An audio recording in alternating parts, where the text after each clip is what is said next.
I think human consciousness was a tragic misstep in evolution. We became too self-aware.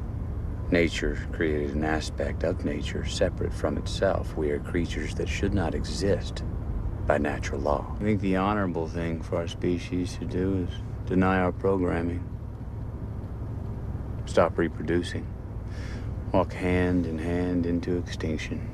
One last midnight, brothers and sisters opting out of a raw deal. Some days ago, I got a comment on a video saying that antinatalism is actually selfish. I would argue that it's not inherently anyway, and I'd also say that there's no truly selfless reason to procreate. But it also kind of depends on the perspective you're looking at the situation from.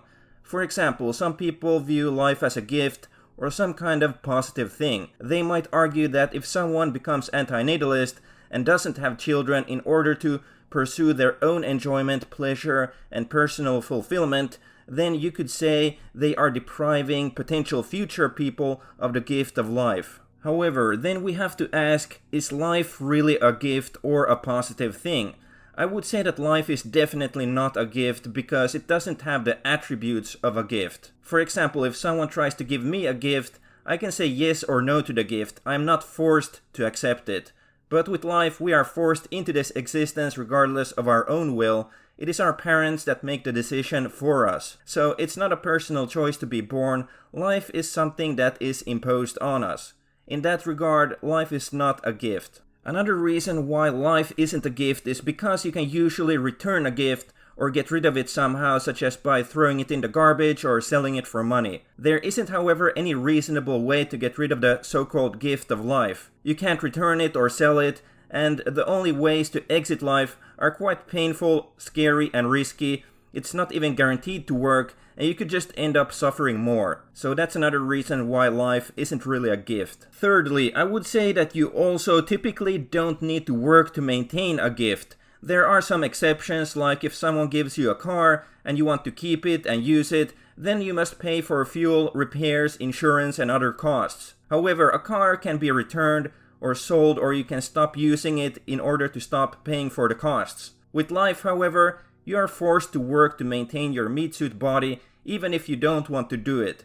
If you don't give your body food, water, and stimulation, for example, it will cause you to experience suffering such as hunger, thirst, and boredom.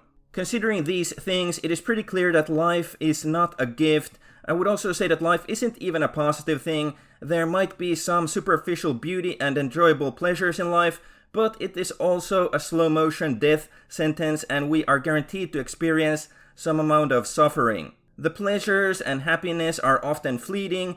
They vanish as quickly as they come, but many forms of suffering are reoccurring by themselves unless we take steps to avoid them. That said, I can't think of any truly selfless reasons to procreate. You are not really doing anyone a favor by burdening them with life in this universe.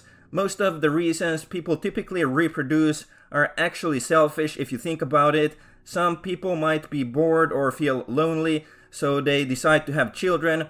Others might lack meaning in their life, and they think having children will fill the void. People also have children so that the children can take care of them when they are old. This is especially popular in countries without a pension system. Some want to continue their legacy or bloodline by having children, also not very selfless. But actually over 50% of pregnancies are unplanned, so people just do the bedroom stuff casually, sometimes while drunk, and the result is that a new person is born due to hedonism. So I would say that becoming an antinatalist is actually overcoming the world and your primitive biological programming by ending your contribution to the continuation of this hellscape.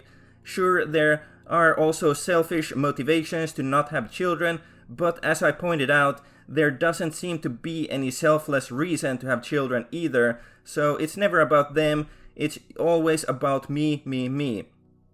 Remember to like and subscribe and let us know your thoughts in the comments. See you in the next video. Okay, thanks, bye.